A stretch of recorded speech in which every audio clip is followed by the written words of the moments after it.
शनिदेव कहने लगे, तुम ही बता दो कितना समय लगता है।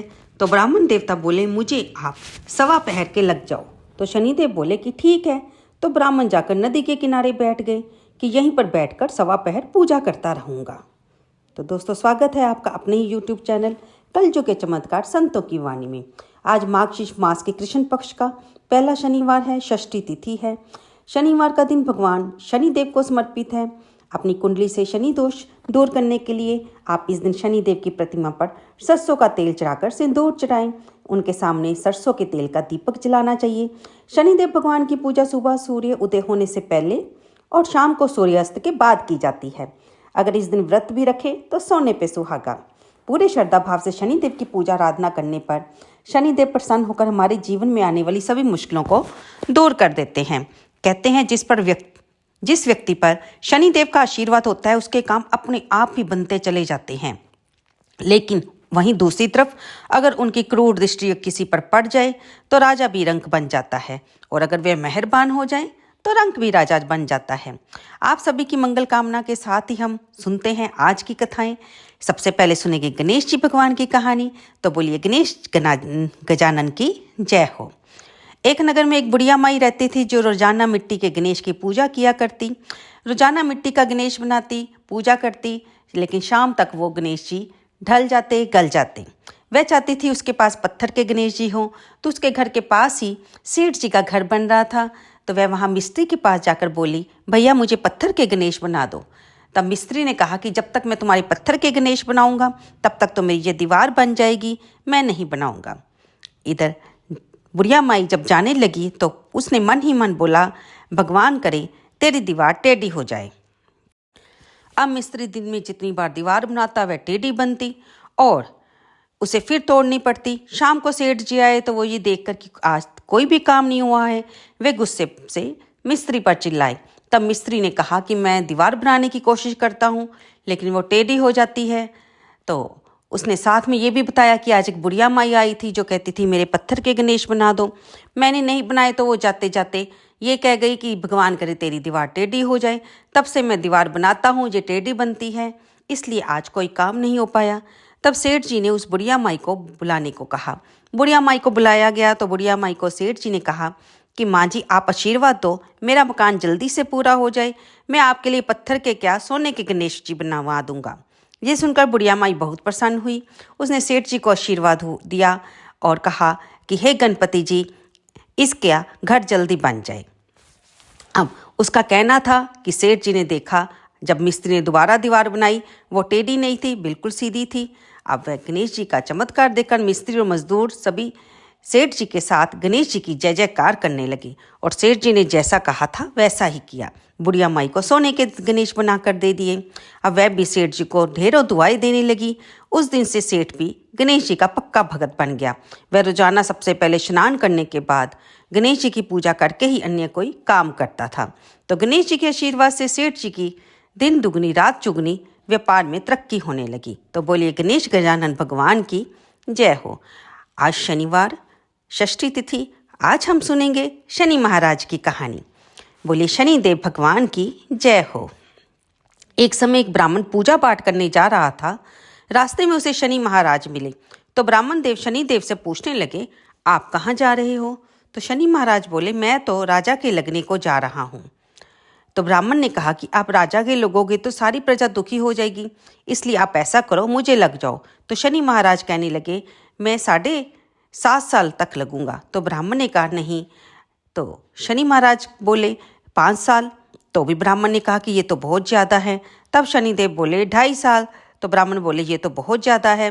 अब शनिदेव उसकी बात सुनकर कहने लगे कि तुम ही बता दो कितने समय लगना है। तो ब्राह्मण देवता बोले मुझे आप 1.25 पहर के लग जाओ। शनिदेव बोले ठीक है। ब्राह्मण जाकर नदी के किनारे बैठ गया। सोचने लगा 1.25 पहर यहीं पर बैठकर पूजा पाठ करता रहूँगा। उसी समय नदी में से 2 मतीरे जा रहे थे। तो ब्राह्मण ने सोचा इन्हें निकालकर थैले में रख लेता हूँ, कल घर जाऊँगा तो बच्चों को दे दूँगा, वो खुश हो जाएंगे, कितने सुंदर मतीरे हैं। ये सोचकर ब्राह्मण ने उन मतीरों को निकालकर अपने थैले में रख दिया। लेकिन शनिदेव के प्रकोप से वह मतीरे राजा के लड़के के सिर में बदल गए। तभी शनि महाराज उस ब्राह्मण के पास आकर कहने लगे, मैंने राजा के बच्चों के सिर काटकर तुम्हारे थैले में रख दिए हैं।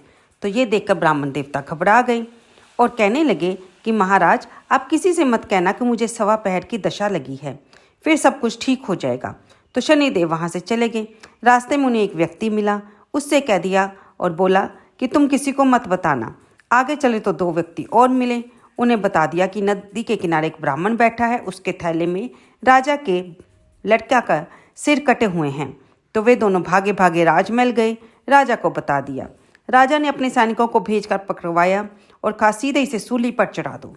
तो ब्राह्मण देवता ने कहा मुझे राजा से एक बार बात करनी है। राजा उससे बात करने के लिए तैयार नहीं थे। वे कहने लगे कि मुझे क्या बात करनी है, अब तुमने मेरे लड़कों के सिर काट दिए हैं, अब मैं उसकी शक्ल भी नहीं देखना चाहता, तुम उसे सूली पर चढ़ा दो। राजा की आज्ञा अनुसार उस ब्राह्मण देवता को सूली पर चढ़ाने की तैयारियां की जाने लगी। जैसे ही ब्राह्मण को सूली पर चढ़ाया जाना था, उसी समय राजा के लड़के खेलते खेलते आ गए। राजा और रानी अपने बच्चों को सही सलामत देखकर हैरान हो गए। राजा भागकर खड़े हुए और उसी जगह पहुंच गए जहां ब्राह्मण को सूली चढ़ानी थी। मन ही मन सोचने लगे कि अगर ब्राह्मण को सूली चढ़ा दी गई होगी तो ये ब्रह्म हत्या का पाप मेरे सर से कैसे उतरेगा। राजा ने जाकर देखा, ब्राह्मण को सूली देने ही वाले थे। राजा ने उन्हें जाकर रोक दिया और ब्राह्मण से हाथ जोड़कर माफ़ी मांगी और कहा ब्राह्मण देवता, ये सब कुछ कैसे हुआ। ब्राह्मण देव ने हाथ जोड़कर प्रणाम करते हुए कहा महाराज, इसीलिए मैं आपसे बात करना चाहता था, पर आप तो मेरी शक्ल ही नहीं देखना चाहते थे। तो राजा कहने लगे क्या बात है, मुझे कुछ भी समझ नहीं आ रहा, तुम मुझे बताओ ये सब कैसे हुआ। ब्राह्मण देवता कहने लगे राजन, जानता तो मैं भी कुछ नहीं, मैं पाठ करने जा रहा था, रास्ते में शनि महाराज मिल गए। मैंने पूछ लिया आप कौन हो, कहाँ से जा रहे हो, तो उन्होंने कहा राजा को लगने जा रहा हूँ। तो मैंने कहा कि आप राजा को मत लगो, मुझे लग जाओ, क्योंकि राजा के लगने पर सारी प्रजा दुखी होगी, इसलिए आप ऐसा करो कि मुझे लग जाओ। तो शनि महाराज ने कहा कि मैं 7 साल लगूंगा। मैंने कहा सवा पहर लग जाओ। मैंने सोचा सवा पहर तो यूं ही निकल जाएगा, मैं नदी के किनारे पूजा पाठ कर लूँगा, लेकिन सवा सेट बीतने पर मुझे क्या पता था कि इस सवा पहर में मुझे फांसी लगनी तय हो जाएगी। तो राजा कहने लगे ब्राह्मण देव, शनि की दशा कैसे उतरती है, मैं इसके बारे में कुछ भी जानता नहीं हूँ। तब ब्राह्मण देव ने कहा राजा, सोने चांदी का दान, तांबे का दान, लोहे का दान और पीतल का दान करने से शनि दोष से मुक्ति मिलती है। तो राजा ने कहा कि जो साहूकार होगा वह तो ये सब कुछ कर लेगा, लेकिन जो गरीब होगा उसकी दशा कैसे उतरेगी। तो ब्राह्मण ने कहा एक लोहे की कटोरी में तेल डालकर साथ में थोड़ा सा गुड़ डालकर डकैत को दे दो और शनिवार को पीपल में जल चढ़ाएं और कहे हे शनि महाराज, आप मेरे जीवन में अच्छी दशा लाना, आपकी अच्छी दृष्टि रखना, अपने प्रकोप से बचाए रखना, जितना बन सकता है मैंने आपके निमित्त किया है और करता रहूँगा। इस तरह कहकर पीपल के पेड़ में जल चढ़ा दें। ऐसा करने से भी शनि दोष से मुक्ति मिलती है, हमारी कुंडली में शनि मजबूत होता है। जिस व्यक्ति पर शनिदेव की शुभ दृष्टि पड़ती है वह व्यक्ति अपने जीवन में खूब धन और ऐश्वर्य कमाता है, उसे कभी भी किसी तरह की मुसीबत का सामना नहीं करना पड़ता। तो बोलिए शनि महाराज की जय हो। अब आगे हम सुनेंगे बांके बिहारी जी की कथा। एक नगर में एक कमल किशोर नाम का एक व्यक्ति रहता था। वह हीरे जवाहरात बनाने का बेचने का काम करता था। उसकी दुकान के बने हुए गहने दूर दूर तक मशहूर थे। लोग दूसरे शहर से भी आकर कमल किशोर की दुकान के गहने लेने और बनवाने के लिए आते थे, चाहे वो हाथ के कंगन हो, कानों के कुंडल हो या फिर गले का हार हो। वह इतने सुंदर गहने बनाता कि देखने वाले हैरान हो जाते। इतना बड़ा कारोबार होने के बावजूद भी कमल किशोर बहुत ही शांत और सरल स्वभाव के व्यक्ति थे। उन्हें धन का घमंड बिल्कुल भी नहीं था। एक दिन उसका कोई मित्र उसकी दुकान पर आया जो अपनी पत्नी के साथ वृंदावन गया हुआ था। जब वह वापस आ रहा था तो उसने सोचा कि कमल किशोर से मिलता चलूं और वृंदावन से जो प्रसाद लाया हूं थोड़ा सा उसे भी देता चलूं। ये सोचकर दोनों पति पत्नी कमल किशोर की दुकान पर पहुंच गए। तब कमल किशोर का एक कारीगर एक सोने और हीरे की जड़ित बहुत ही सुंदर हार बनाकर कमल किशोर को देने आया। कमल किशोर उस हार को देख रहा था, इतने में मित्र दुकान पर पहुंच गया। कमल किशोर का मित्र अपने साथ वृंदावन से बहुत ही सुंदर लड्डू गोपाल लेकर आया था। वे बहुत ही सुंदर थे। जब वह लड्डू गोपाल को लेकर मित्र की दुकान पर पहुंचा, कमल किशोर अपने मित्र को इतने समय बाद मिलकर बहुत खुश हुआ और उसके गोद में बैठे नन्हे से लड्डू गोपाल को देखकर और भी ज़्यादा आनंदित हुए, क्योंकि लड्डू गोपाल जी के मनमोहक रूप और सौंदर्य को देखकर उसका तो मन ही खिल गया। उसके हाथ में जो हार था उसने लड्डू गोपाल के गले में डाल दिया और अपने मित्र से कहने लगा, देखो तो सही, इस हार की शोभा लड्डू गोपाल के गले में पड़ने से कितनी बढ़ गई है। इस तरह वे दोनों आपस में खूब देर तक बातें करते रहे। बातों बातों में उसका मित्र लड्डू गोपाल को लेकर वहां से घर चला गया और वह हार लड्डू गोपाल के गले में ही पड़ा रह गया। दोनों को इस बात का पता नहीं था कि हार लड्डू गोपाल के गले में पड़ा है। इस तरह कमल किशोर की मित्र अपनी पत्नी के साथ एक टैक्सी में सवार होकर अपने घर के लिए रवाना हुए। जब वे टैक्सी से उतरे तो भूल गए लड्डू गोपाल को टैक्सी से ही उतारना। अब तो वह टैक्सी में रह गए। टैक्सी वाला आदमी बहुत गरीब था, जिसका नाम बाबू था, तो दूसरे शहर में रहता था। यहाँ वह अपने परिवार का पालन पोषण करने के लिए टैक्सी चलाता था। उसके परिवार में सिर्फ उसकी पत्नी थी। वह हर 7वें दिन घर जाता था और जब वह घर जाना होता था तो क्योंकि दूसरे शहर में था, तब वह टैक्सी लेकर बाबू अपने घर पहुंचा। टैक्सी को रोककर जब उसका ध्यान पिछली सीट पर गया तो उसने देखा वहाँ तो लड्डू गोपाल जी बैठे हैं, बड़े ही शाही तरीके से पिछली सीट पर गले में हार धारण किए वे बड़ी ही सुंदर शोभा पा रहे हैं। ये देखकर बाबू एकदम से घबरा गया। सोचने लगा, ये लड्डू गोपाल किसके हैं? अब तो वह शहर से बहुत दूर अपने घर आ चुका है, जो कि काफ़ी दूर था। अब ना तो वह सवारी का घर जानता था, ना उसका नाम पता जानता था। वह दुविधा में पड़ गया कि क्या करे क्या ना करे। फिर भी उसने बड़ी श्रद्धा के साथ लड्डू गोपाल जी को उठाया, अपने घर के अंदर प्रवेश करवाया। जैसे ही वह लड्डू गोपाल को अपने घर अंदर लेकर गया तो उसकी पत्नी उसके हाथ में लड्डू गोपाल जी को देखकर बहुत खुश हुई। उसने कहा, इतने सुंदर स्वरूप वाले लड्डू गोपाल मेरे पति लेकर आए हैं। उसने जल्दी से अपने पति के हाथों से ले लिया। उनकी शादी को 8 साल हो चुके थे, लेकिन अभी तक उनके कोई संतान नहीं थी। जैसे ही उसने लड्डू गोपाल जी को गोद में लिया, उसे लगा उसने अपने बच्चे को ही गोद में ले लिया है। उसकी ममता जाग उठी, आंखों से झरझर करके आंसू बहने लगे। तो बाबू की पत्नी मालती ने गोपाल जी को कसकर अपने सीने से लगा लिया। आंसू बहाते हुए बोली, स्वामी, आज तुम नहीं जानते कि आज तुम मेरे लिए कितना अनमोल रतन लेकर आए हो। बाबू कुछ भी समझ नहीं पा रहे थे कि मेरी पत्नी को अचानक से क्या हो गया है। ये तो बावली जैसी हो गई। वह गोपाल जी को जल्दी जल्दी अंदर ले गई और बातें करने लगी। अरे लल्ला, इतनी दूर से आए हो, तुम्हें भूख लग गई होगी। फिर उसने जल्दी जल्दी मधुकरी बनाई, चूरी बनाकर साथ में दूध लेकर ठाकुर जी को भोग लगाया। बाबू अपनी पत्नी को खुश देखकर बहुत खुश था, क्योंकि उसकी पत्नी संतान के कारण बहुत उदास रहती थी। भगवान को भोग लगाने के बाद वे दोनों खुशी खुशी भोजन करके सो गए। उधर कमल किशोर जी ने जब अपनी दुकान पर हार को देखा, नहीं मिला। तभी उन्हें याद आया, हार तो मैंने लड्डू गोपाल के गले में डाला था और उन्हीं के गले में रह गया। उन्होंने अपने मित्र को संदेशा भेजा तो मित्र ने आगे से जवाब दिया, मेरे प्यारे मित्र कमल किशोर, वह माखन चोर सहित खुद ही चोरी हो गया। मैं तो खुद परेशान हूँ। मैं उसे वृंदावन से कितने प्रेम से लेकर आया था, वह उसी टैक्सी में रह गया। अब तो कमल किशोर और परेशान हो गया। सोचने लगा, ना जाने इतना कीमती हार कहाँ चला गया। मेरे तो लाखों का नुकसान हो गया। लेकिन फिर भी सरल स्वभाव के कारण उसने अपने मित्र से कुछ नहीं कहा। मन में सोचने लगा, चलो कोई बात नहीं, मेरा हार तो ठाकुर जी के अंग लग गया है। अगर मेरी भावना सच्ची है तो ठाकुर जी इसको पहने रखें।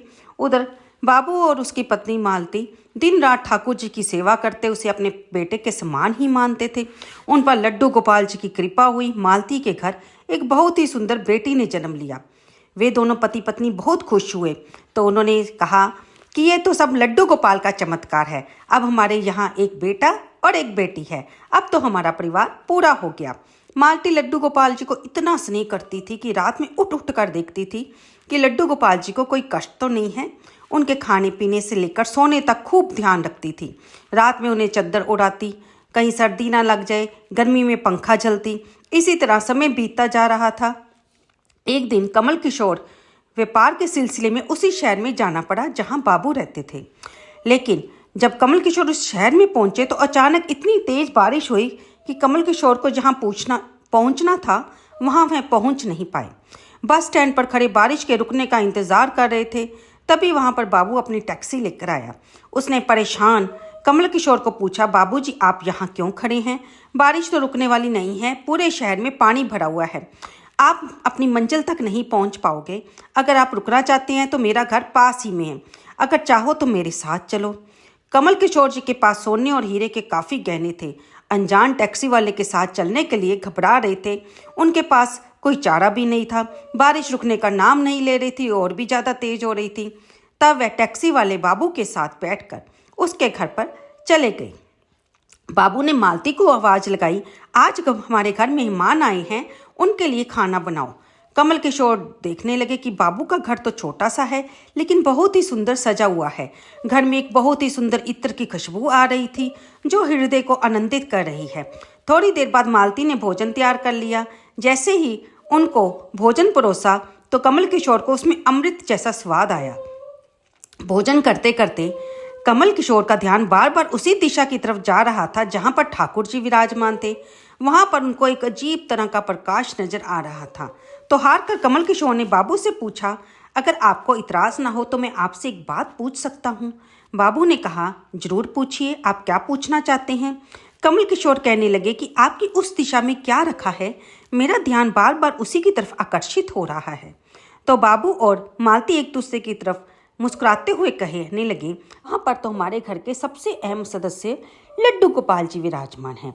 तो कमल किशोर कहने लगे, आपकी आज्ञा हो तो मैं उनके दर्शन करना चाहता हूँ। मालती उनको कोने में ले गई जहाँ लड्डू गोपाल जी विराजमान थे।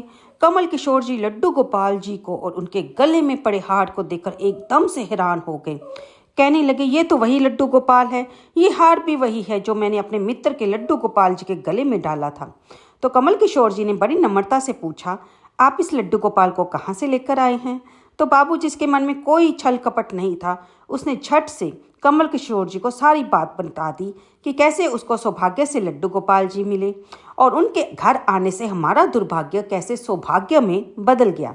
कमल किशोर जी कहने लगे, क्या तुम जानते हो जो हार लड्डू गोपाल जी के गले में है उसकी कीमत क्या है? तो बाबू और मालती ने बड़ी विनम्रता से हाथ जोड़कर कहा, कोई चीज़ हमारे लड्डू गोपाल जी के अंग लग गई, हम उसका मूल्य नहीं जानना चाहते। हमारे लल्ला के सामने किसी भी चीज़ की कोई कमी नहीं है, कोई मूल्य नहीं है। तो कमल किशोर एकदम से चुप हो गए। उन्होंने मन ही मन सोचा, चलो अच्छा हुआ मेरा हाथ ठाकुर जी ने अपने अंग लगाया हुआ है।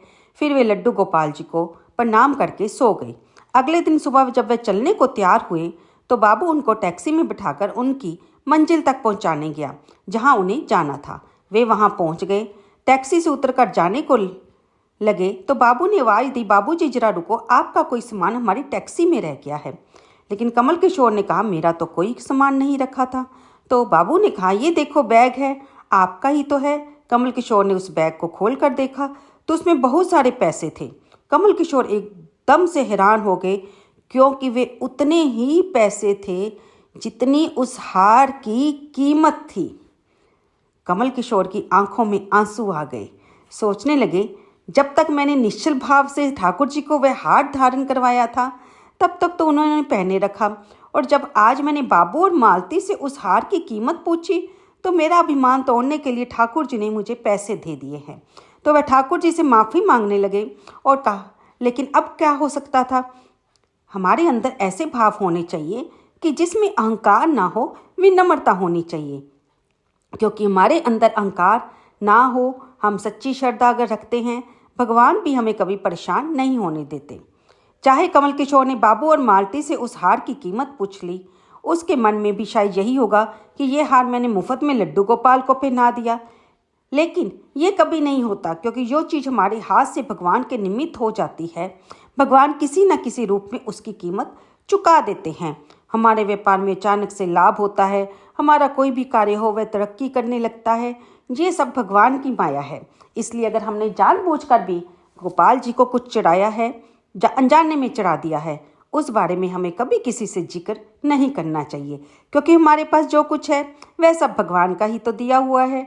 हमें तो भगवान का शुक्रिया अदा करना चाहिए कि हमें भगवान ने दान देने लायक बनाया है, और हमेशा यही प्रार्थना करनी चाहिए कि भगवान मेरे कारोबार में बरकत बनाए रखना, ताकि मैं अपने हाथों से कुछ दान पुण्य कमा सकूं। तो बोलिए बांके बिहारी लाल जी की जय हो। तो आइए अब सुनते हैं दास कबीर जी की कहानी। काशी में एक ब्राह्मण रहते थे। वे भगवान श्री रामानंद आचार्य के शिष्य थे। वे प्रतिदिन श्री रामानंद आचार्य की सेवा में जाते थे। श्री रामानंद आचार्य जी पंचगंगा घाट पर विराजते थे तथा प्रतिदिन शालिग्राम की सेवा किया करते थे। वे ब्राह्मण उनकी पूजा के लिए रोज तुलसी, फल और फूल लेकर जाते थे। एक दिन ब्राह्मण का स्वास्थ्य अचानक से खराब हो गया। उनकी हालत इतनी बिगड़ गई कि वे फूल नहीं ले जा सकते थे। ब्राह्मण की एक बेटी थी जो बाल विधवा थी। ब्राह्मण ने अपनी बेटी से कहा, बेटी तुम जाओ श्री रामानंद आचार्य जी को पूजा के फूल दे आओ और कह देना मेरी आज तबीयत सही नहीं है। तो बेटी अपने पिता का आदेश पाकर उसी समय पुष्प लेकर गुरु जी की सेवा में पहुंच गई। रामानंद आचार्य जी हमेशा सेवा में रहते थे। वे सबसे बात नहीं करते थे, विमुख का दर्शन नहीं किया करते थे। वह बेटी जब उनके पास पुष्प लेकर पहुंची तो जय सीताराम कहकर उसने गुरु जी को प्रणाम किया और पुष्प उन्हें दे दिए। गुरु जी ने पूछा, बेटी तुम कौन हो? पंडित जी नहीं आए? तो वह कहने लगी, पिताजी की तबीयत आज ठीक नहीं है, वह नहीं आ सकते। उन्होंने मुझे आप तक फूल पहुंचाने के लिए भेजा है। आप ये फूल स्वीकार कर लीजिए और मुझे आशीर्वाद प्रदान कीजिए। श्री रामानंद आचार्य जी ने पुष्प स्वीकार किए। आशीर्वाद के रूप में कुछ प्रसादी पुष्प उस बेटी को देने चाहे। जैसे ही रामानंद आचार्य जी ने पुष्प देने के लिए हाथ बढ़ाया तो उस बेटी ने पुष्प ग्रहण करने के लिए अपनी झोली फैला दी। तो श्री आचार्य जी ने उसकी झोली में फूल डालते हुए आशीर्वाद दिया, पुत्रपति भव। अब तो इस तरह का आशीर्वाद सुनकर ब्राह्मण की बेटी घबरा गई। तो आचार्य जी कहने लगे, बेटी क्या हुआ? तब उसने हाथ जोड़कर कहा, गुरुजी आपको पता है आपने मुझे पुत्रवती होने का आशीर्वाद दे दिया। आपके मुख से तो कोई भी शब्द असत्य नहीं होता, लेकिन मैं तो बाल विधवा हूँ, अपने पिताजी के घर पर रहती हूँ। अब इस आशीर्वाद का समाधान किस प्रकार से हो पाएगा? आचार्य जी कहने लगे, बेटी ये आशीर्वाद भगवत इच्छा से निकला है। अब जो होना था सो हो गया। तुम इस प्रसाद को लेकर घर जाओ, तुम्हारे यहाँ पुत्र का जन्म भी हो जाएगा, तुम्हें कोई दोष नहीं लगेगा। यह सुनकर वह लड़की उन फूलों को झोली में लेकर चलेगी। जब वह लड़की मार्ग में फूलों की उस झोली को लेकर जा रही थी तो अचानक उसे लगने लगा कि झोली भारी होती जा रही है। जैसे ही उसने झोली को खोलकर देखा तो उस झोली के अंदर फूलों के स्थान पर एक छोटा सा बालक लेटा हुआ था। ये देखकर वह लड़की बहुत घबरा गई। सोचने लगी, ये क्या हो गया? अब मैं क्या करूंगी? लोग मुझसे क्या कहेंगे? मैं इस बालक को लेकर कहाँ जाऊं? अगर मैं घर लेकर जाऊंगी तो लोग तरह तरह की बातें बनाएंगे। मैं किस किस को प्रमाण देती फिरूंगी कि ये गुरु जी का आशीर्वाद है। कौन मेरी बात को मानेगा? अगर मैं इसे घर ले गई तो घर पर मेरी और मेरे पिताजी की खूब बदनामी होगी। इस तरह विचार करते हुए वह सोचने लगी, ये बालक जिनका प्रसाद है वही इनकी रक्षा भी करेंगे। ऐसा सोचकर वह लड़की काशी में स्थित लहर तालाब के किनारे उस नन्हे शिशु को छोड़कर अपने घर चली आई। अब वह बालक कमल के फूलों से भरे उस तालाब के निकट खेल रहा था। वहां से कई लोग गुजरे, लेकिन उन्होंने उसे पर ध्यान नहीं दिया। तभी वहां से एक मुस्लिम दंपति गुजर रहे थे। वे पेशे से जुलाहा था। आदमी का नाम था नूर अली और पत्नी का नाम था नीमा जान। उन दोनों पति पत्नी के कोई संतान नहीं थी, इसलिए वे दुखी रहते थे। भगवान से हमेशा एक अच्छी औलाद की कामना किया करते थे। तभी नीमा जान को एक छोटे बच्चे के रोने की आवाज़ सुनाई दी। वह सोचने लगी, यहाँ आसपास तो कोई नहीं है, फिर नन्हे शिशु के रोने की आवाज़ कहाँ से आ रही है। जैसे ही उसने तालाब की तरफ देखा तो तालाब के किनारे एक छोटा सा शिशु था जो रो रहा था। वह भागकर उस बच्चे के पास गई और उस बच्चे को देखकर मोहित हो गई। अपने पति से कहने लगी, देखो इस बच्चे को कितना सुंदर है। नूर अली ने भी उस बच्चे को देखा। नीमा जान उस बच्चे को देखकर वात्सल्य रस से भर गई। पति से कहने लगी, हम रोज अल्लाह से एक औलाद की दुआ करते हैं।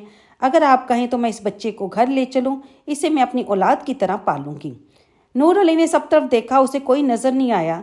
तो वो कहने लगा, अगर इसके माँ बाप होते तो यहीं कहीं आसपास होते, पर यहाँ तो दूर दूर तक कोई दिखाई नहीं दे रहा है। अगर कहीं दूर गए हैं तो हम थोड़ी देर इंतज़ार कर लेते हैं। अगर इसके माँ बाप आ गए तो वे इसको ना पाकर बहुत परेशान होंगे। दोनों पति पत्नी वहीं पर बैठ गए। सुबह से शाम हो गई, कोई भी उस बालक को लेने नहीं आया। सूर्य अस्त हो चुका था। अब नीमा जान कहने लगी कि हमें इस बच्चे को लेकर घर चलना चाहिए। ये बच्चा भगवान ने हमारे लिए ही भेजा है। वे दोनों उस बच्चे को उठाकर अपने घर ले आए और बड़ी धूमधाम से उस बच्चे का जन्मदिन मनाया, उसका नामकरण किया। मौलवियों को बुलाया गया और उन्होंने कहा, तुम्हें अल्लाह के करम से ये औलाद मिली है, इसलिए अल्लाह के नाम पर ही इस बच्चे का नाम रखो। तब उस बच्चे का नाम कबीर अली रखा गया। इस तरह वह बालक उनके घर तो पहुंच गया, परंतु वह कुछ खाता पीता नहीं था। माता पिता परेशान थे, इसे किस तरह खिलाए। ना तो वह दूध पीता था, ना कुछ खाता था। नूर अली ने एक फ़कीर को बुलाया, उस बच्चे के बारे में पूछा। फ़कीर बहुत पहुँचे हुए थे, तो उन्होंने ध्यान करके बताया कि ये बालक परमात्मा की विभूति है, इसलिए ये सामान्य वस्तु को ग्रहण नहीं करेगा। इसके लिए किसी ब्राह्मण के घर से गाय का दूध मंगवाइए, वही पिएगा। तो नूर अली के घर के पास ही एक कर्मा नाम की ब्राह्मणी रहती थी, उसके पास गाय थी। वे दोनों उस ब्राह्मणी के घर गए, जाकर कहने लगे, माई हमें गाय का दूध चाहिए। तो वह ब्राह्मणी गाय का दूध निकालकर पहले भगवान को भोग लगाया, फिर उस बालक के लिए दूध लाकर दिया। अब कबीर उस दूध को पी लेता था। अब रोजाना उस ब्राह्मणी के घर से गाय का दूध जाता था, कबीर उसी दूध को पीता था और धीरे धीरे उसका विकास होने लगा। माता पिता नीमा जान और नूर अली उस बालक को देखकर बहुत खुश हुआ करते थे। समय के साथ साथ वह बालक बड़ा हुआ। बचपन से ही उसमें भक्ति के संस्कार थे। वह कभी भी अपनी उम्र के बालकों के साथ नहीं खेलते थे। बचपन से ही एकांत में बैठकर राम राम जपा करते। पहले तो उनकी माँ बाप को समझ नहीं आया कि ये क्या बोलता है। जब उन्होंने ध्यान से सुना तो उन्हें पता चला, अरे ये तो राम राम बोलता है। तो कबीरदास के माँ बाप उसे समझाने लगे, बेटा हम हिंदू नहीं हैं, हमारे यहाँ ये नाम नहीं लिया जाता, तो राम राम मत बोला कर। तब कबीरदास जी ने राम राम जपना नहीं छोड़ा, वे हमेशा राम राम जपा करते थे। कबीरदास जी जब कुछ बड़े हुए तो उनके पिता नूर अली ने उन्हें मदरसे में पढ़ने के लिए भेज दिया।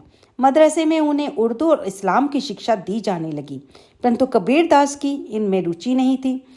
वे मदरसे में भी राम नाम लिया करते थे। मदरसे के मौलवियों ने बहुत प्रयास किया कबीर को इस्लाम का ज्ञान दें, परंतु वे तो अपनी धुन में मगन रहते थे, राम राम करते रहते थे। एक दिन कबीरदास जी ने मदरसे की सभी दीवारों पर राम राम लिख दिया। अब चारों तरफ राम ही राम लिखा हुआ दिखाई दे रहा था।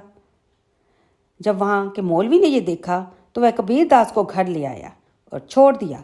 कहने लगा, आपके बच्चे को हम नहीं पढ़ा सकते, ये तो हमेशा राम का नाम जपता है, इसे देखकर दूसरे बच्चे भी राम राम करने लगे हैं, इसलिए आज के बाद इसे पढ़ने के लिए हमारे यहाँ मत भेजना।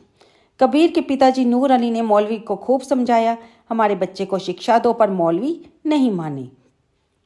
इसके बाद नूर अली ने कबीरदास जी को किसी दूसरे मदरसे में भर्ती करवाया, परंतु वहाँ भी उनका मन पढ़ने में नहीं था।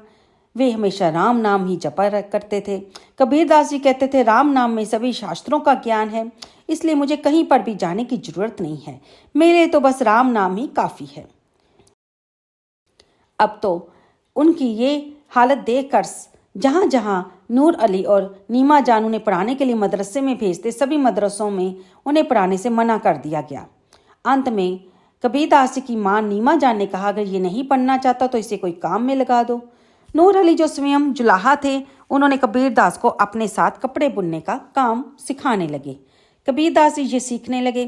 काम सीखते सीखते वे राम का ही नाम लिया करते थे। सब कुछ सामान्य चल रहा था। कबीरदास जी भी अब बड़े हो गए थे। वे कपड़ा बुनते, राम का नाम लेते रहते, परंतु उन्हें अपने मन में कुछ ना कुछ कमी खलती रहती। वे हमेशा सोचते कि इस जीवन का उद्देश्य केवल काम करना, खाना पीना और सो जाना है क्या? इससे बेहतर उद्देश्य जीवन का कोई और नहीं हो सकता क्या? ऐसा सोच सोचकर वे व्याकुल रहने लगे। एक दिन कबीरदास जी की माँ घर में हाथ की चक्की पर गेहूं पीस रही थी। चक्की को देखकर कबीरदास जी रोने लगे। माँ ने पूछा, बेटा क्यों रोते हो? तो कबीरदास जी कहने लगे, माँ इस चक्की के दोनों पार्टों के बीच में जो भी गेहूं के दाने आते हैं वे सभी पिस जाते हैं। इस चक्की को मुझे देखकर लगता है जैसे धरती और नीला आकाश चक्की के दो पार्ट हैं। हम लोग गेहूं के दाने हैं, इस चक्की में पीसे जा रहे हैं। हम भी इन गेहूं के दानों की तरह एक दिन पिस जाएंगे, हमारा जीवन खत्म हो जाएगा। तब कबीरदास की माँ ने कहा, बेटा तुम्हारी बात सही है, चक्की के बीच में जो दाने आते हैं वे सभी दाने पिस जाते हैं, लेकिन चक्की में एक किला बीच में लगा होता है। किले के बीच में जो दाना लग जाता है वह कभी नहीं पिसता। कबीरदास जी ने पास में आकर देखा, चक्की के बीच वाले किले में जो दाने थे वे साबुत थे। अब तो वे बहुत खुश हुए। कहने लगे, माँ हमें भी किसी ऐसे सहारे की जरूरत है जिसकी शरण में जाकर हम इन दो पार्टों के बीच में पिस जाने से बच जाएं। अब वे हमेशा यही सोचते रहते, मुझे किसकी शरण में जाना चाहिए जिससे मेरे जीवन का उद्धार हो सके। भगवत प्रेरणा से उन्हें विचार आया कि किसी योग्य गुरु की शरण में जाने से ही मेरे जीवन का संभव है। अब कबीरदास जी हमेशा भगवान से प्रार्थना करने लगे, हे प्रभु मुझे किसी गुरु की शरण दिला दो। इस भाव को लेकर कबीरदास जी राम नाम का जाप करते रहते। एक दिन की बात है, कबीरदास जी सुबह के समय घर की छत पर बैठे हुए राम राम जप रहे थे। तब आकाशवाणी हुई, हे कबीर उठो, जगत गुरु श्री रामानंदाचार्य जी को अपना गुरु बनाओ। तब कबीरदास जी ने आकाशवाणी से पूछा, हे प्रभु, जगत गुरु श्री रामानंदाचार्य जी तो विमुख हों और हम यमनों का मुख भी नहीं देखते, फिर मैं उन्हें कैसे गुरु बना सकता हूँ। तब आकाशवाणी ने फिर कहा, तुम सुबह ब्रह्म मुहूर्त के अंधेरे में तिलक और कंठी धारण करके पंचगंगा घाट पर लेट जाना। उस समय जगत गुरु श्री रामानंदाचार्य जी घाट पर गंगा स्नान करने आते हैं। जब तुम उनके मार्ग में लेटे रहोगे तो उनके चरण तुम्हारे शरीर को स्पर्श करेंगे।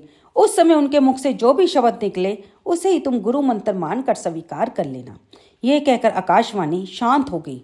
अगले दिन कबीरदास जी कंठी और धोती ले आए और ब्रह्म मुहूर्त में पंचगंगा घाट पर जाना था, इसलिए गुरु से मिलने से के विचार से वे इतने व्याकुल हो रहे थे।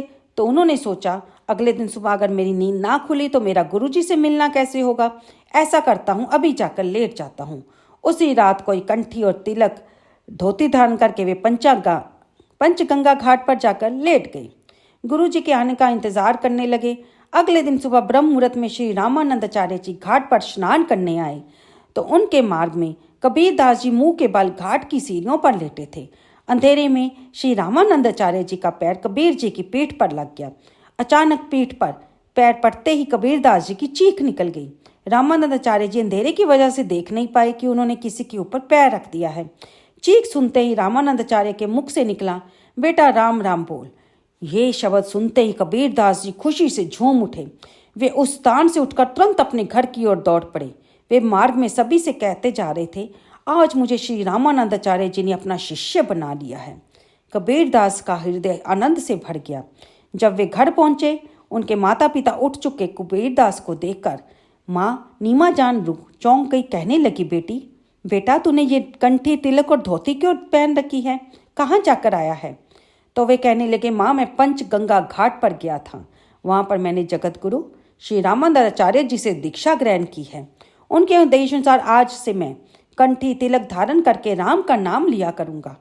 अब माता पिता बहुत क्रोधित हुए और कहने लगे, हमारे खानदान में आज तक किसी ने राम का नाम नहीं लिया, तू क्यों ले रहा है, ये सब करना छोड़ दे। तो कबीरदास जी बोले, नहीं माँ, राम का नाम मेरी सांसों में बस गया है, अब मैं इसे नहीं छोड़ सकता। उस दिन के बाद कबीरदास जी हर समय कंठी और तिलक धारण करके रहने लगे। बाजार में जब वे कपड़ा बेचने जाते, लोग उन्हें देखकर हैरान हो जाते, कहते कि तुम कब से कंठी और तिलक धारण करने लगे। कबीरदास जी बड़ी प्रसन्नता से सबको बताते कि जब से मैंने जगत गुरु श्री रामानंदाचार्य जी से महाराज जी से दीक्षा ली है, अब मैं उनका शिष्य बन गया हूँ। वे आश्चर्य में पड़ गए लोग कि और कहने लगे कि श्री रामानंदाचार्य जी महाराज तो यवनों का मुख नहीं देखते, उन्होंने तुम्हें शिष्य कैसे बना लिया, कब तुम्हारी दीक्षा हुई। कबीरदास जी बोले, मेरी दीक्षा हुई है, सास को आँच नहीं, मेरे पास प्रमाण है, मुझे कहीं भी परीक्षा देने के लिए बुला लेना, मैं आपको प्रमाण देने के लिए तैयार हूँ। अब लोग बड़े ही विस्मित हुए, हैरान हुए। कुछ लोग तो उनमें से जाकर श्री रामानंदाचार्य जी के पास पहुँचे और सारी बात बताई कि महाराज, काशी में कबीर नाम का जवन जुलाहा रहता है, वह तिलक लगाता है, कंठी पहनता है, उसने चोटी भी रख रखी है, कहता है कि आपने उसे दीक्षा दी है, वह आपको अपना गुरु मानता है। अंतर्जामी श्री रामानंदाचार्य जी ने जो कि सब कुछ जानते थे, परंतु लोक शिक्षा हेतु वे बोले, हमने तो किसी यमन को शिक्षा नहीं दी, उसको यहाँ लेकर आओ, हम उससे पूछना चाहते हैं। अब श्री रामानंदाचार्य जी ने कुछ शिष्य कबीरदास जी के पास जाकर बोले कि आपको गुरुदेव बुला रहे हैं। तो कबीरदास जी भी उनके साथ चल पड़े। मन ही मन सोच रहे थे कि गुरुदेव उन्हें हृदय से लगाएंगे या यमन कहकर ठुकरा देंगे, पर जो भी हो मैंने तो उन्हें अपना गुरु मान लिया है, मैं हृदय से ही उनका हूँ, उनका ही रहूँगा। श्री रामानंदाचार्य जी हमेशा पर्दे में रहते थे। कबीरदास जी को उनके पास ले जाया गया तो आचार्य जी ने पर्दे में से ही कबीरदास से पूछा, तुम्हारा नाम क्या है, क्या करते हो, कहाँ रहते हो, तुम्हारी दीक्षा कैसे हुई, तुम्हारे गुरुदेव का नाम क्या है।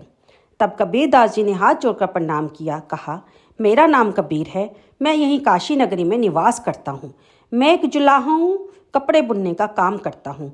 कुछ दिन पहले आपने ही मुझे दीक्षा दी है। मुझे आकाशवाणी ने आदेश दिया था कि मैं सुबह के समय पंचगंगा घाट की सीढ़ियों पर लेट जाऊं। उस दिन सुबह के समय ब्रह्म मुहूर्त में मैं सीढ़ियों पर लेटा था, तब आपके चरण मेरी पीठ पर पड़े। तब आपने अपने श्रीमुख से मुझे आदेश दिया, बेटा राम राम बोल। तभी से मैंने आपके श्रीमुख से निकले राम नाम को गुरु मंत्र मान लिया है। बताइए, मैंने कुछ गलत किया? क्या राम का नाम समस्त ग्रंथों का सार नहीं है? तो कबीरदास जी के मुख से ये पाठ सुनकर श्री रामानंदाचार्य जी ने पर्दा हटा लिया और कबीरदास को अपने हृदय से लगा लिया कि तुम ही मेरे सच्चे शिष्य हो, तुमने ही राम के नाम की महिमा को पहचाना है। इसके बाद रामानंदाचार्य जी ने घोषणा कर दी कि मैं कबीरदास का गुरु हूँ, कबीरदास मेरा ही शिष्य है। अब इसके बाद श्री रामानंदाचार्य जी ने कबीरदास जी को विधिवत दीक्षा प्रदान की, राम नाम का मंत्र प्रदान किया, भजन करने की विधि बताई। इसके बाद सब तरफ कबीरदास जी और श्री रामानंद आचार्य जी की जय जयकार होने लगी। तो प्रेम से बोलिए जय सिया राम। अब बारी आती है लपसी और तपसी की कहानी की। हर कथा के पास सुनना जरूरी होता है, आप जानते ही हैं। बोलिए लपसी की जय, तपसी की जय। प्राचीन समय की बात है, एक गांव में लपसी और तपसी नाम के दो भाई रहा करते थे। तपसी हमेशा भगवान की सेवा में लीन रहता था, लेकिन लपसी हमेशा सवा सेर लापसी बनाकर भगवान को भोग लगाता, फिर स्वयं भोजन कर लेता। दोनों भाइयों का यही नियम था। एक दिन दोनों भाइयों में बहस छिड़की कि उनमें भगवान का बड़ा भगत कौन है। उधर से देव ऋषि नारद गुजर रहे थे। उनको लड़ते देखकर देव ऋषि नारद उनके पास गए। तब तपसी ने उनसे पूछा कि आप भी फैसला कीजिए, हम दोनों में से बड़ा कौन है। तब नारद जी ने कहा कि मैं इसका फैसला कल करूँगा। अगले दिन जब तपसी सुबह स्नान आदि से निवृत्त करके होकर वह तपस्या करने के लिए जा रहा था, तो उसे रास्ते में 1.25 करोड़ की एक अंगूठी गिरी मिली। नारद जी ने उसके आगे फेंकी थी। तपसी ने जल्दी जल्दी इधर उधर देखा, अंगूठी को उठा लिया और तपस्या करने जब बैठा तो अपने पैर के नीचे दबाकर बैठ गया। लपसी रोजाना की तरह स्नान करके आया, सवा सेर लापसी बनाई, पहले भगवान को भोग लगाया, फिर स्वयं भी जमने के लिए बैठ गया। तभी वहाँ पर नारद जी आ गए और कहने लगे कि लपसी बड़ा है। तो तपसी कहने लगा कि आप ऐसा कैसे कह सकते हैं, ये तो कभी पूजा पाठ नहीं करता। तब नारद जी ने तपसी को कहा कि अपना पैर हटाओ। तपसी ने अपना पैर हटाया तो उसके नीचे से 1.25 करोड़ सोने की अंगूठी निकल आई। तब नारद जी कहने लगे कि इसके मन में लालच नहीं है, जो भी करता है बड़े श्रद्धा भाव से करता है। इसका नियम है रोजाना भगवान को भोग लगाना। इसका नियम कोई भी नहीं भंग कर सकता, लेकिन तुम्हारा नियम भंग हो चुका है। तुमने लालच किया है, चोरी की है, इसलिए तुम्हारी सारी तपस्या निष्फल हो गई है। तब तपसी उनसे कहने लगा कि मैं आपसे क्षमा मांगता हूँ कि मेरे से अपराध हो गया है, कृपया करके मुझे क्षमा कीजिए और मुझे बताइए कि मेरी तपस्या का फल मुझे कैसे मिलेगा। आज के बाद मैं ऐसी गलती कभी नहीं करूँगा और पूरे सच्चे मन से पूजा करूँगा। उसकी बात सुनकर नारद जी को उस पर दया आ गई। कहने लगे तेरी तपस्या का फल कार्तिक स्नान करने वाला ही दे सकता है। तब तपसी पूछने लगा वह कैसे। तो नारद जी ने बताया, कार्तिक मास में कार्तिक स्नान करके जो सारी कहानियाँ सुनकर तेरी कहानी नहीं सुनेगा, उनके कार्तिक स्नान का पुण्य फल उससे छूटकर तुम्हें मिलेगा। अगर कोई दिए से दिया जलाएगा तो उसका पुण्य फल भी तुझे मिलेगा। अगर घर की सारी सफाई करके दहलीज की सफाई नहीं करेगा तो उसका पुण्य फल भी तुझे मिलेगा। सारी रोटी बना लेगा, गाय और कुत्ते की रोटी ना बनाए तो उसका पुण्य फल भी तुझे मिलेगा। घर में बहन के आने पर उसे सूट साड़ी देगा, जो कुछ भी हम देते हैं, लेकिन अगर कुछ पैसे नहीं देगा तो उसका पुण्य फल भी तुझे मिलेगा। इस तरह नारद जी ने तपसी को पुण्य प्राप्ति का मार्ग बताया, जिसे सुनकर तपसी खुश हो गया और वापस अपनी तपस्या में लीन हो गया। तभी से कहा जाता है हर व्रत कथा कहानी के बाद लपसी तपसी की कहानी जरूर सुननी चाहिए। इस कहानी को सुने बिना हमें चाहे कार्तिक का महीना हो, वैशाख का महीना हो, हमें उसके स्नान का पुण्य फल नहीं मिलता है। जब कहानी समाप्त हो जाती है, इस तरह से कहना चाहिए कि लपसी का फल लपसी को मिले, तपसी का फल तपसी को मिले और हमारे पूजा पाठ, हमारे व्रत का फल हमें मिले। तो बोलिए लपसी की जय हो, तपसी की जय हो। उम्मीद करती हूँ आपको हमारी ये चैनल पर चल रही मार्गशीर्ष मास की कथा, कहानियाँ, अध्याय अच्छे लग रही होंगे। आप जब भी इन्हें सुनते हैं कृपया लास्ट तक अवश्य सुनिए और हमारी वीडियो को जाते जाते लाइक करना और कमेंट करना बिल्कुल ना भूलें। धन्यवाद दोस्तों।